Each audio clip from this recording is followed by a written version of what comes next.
de personas encuentren alivio en esta medicina natural.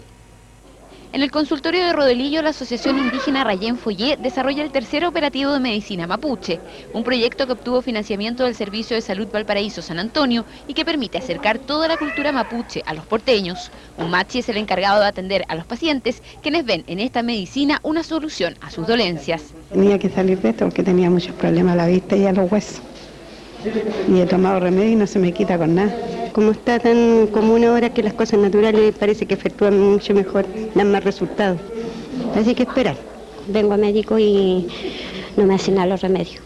Estoy muy jodida los huesos, por eso vine. Y me dijeron que hoy día iban a estar, por eso me inscribí. Por eso vengo a ver si me resulta la hierba. Se le entrega una oración a cada paciente y un paquete de hierbas compuesta por 3 o 4 ingredientes. La sanguinaria es la hierba principal que se va combinando para dolencias en la vejiga, influenza o riñones. El machi, junto al canelo, árbol sagrado de los mapuches, es el encargado de entregar la receta que permitirá con fe superar las dolencias. Tiene que entrar en trance, tiene su regua en su casa y a través de eso, ese trance, viene a examinar qué tipo de enfermedad le está causando. ¿Tiene sanación o no tiene sanación? ¿Por cuánto tiempo? ¿Qué tipo de tratamiento se requiere? No ha encontrado solución por la medicina alópata. Sin embargo, nuestra medicina, la natural, bueno, es cuestión también de fe. Nosotros damos todo lo que es natural, que lo da la madre naturaleza.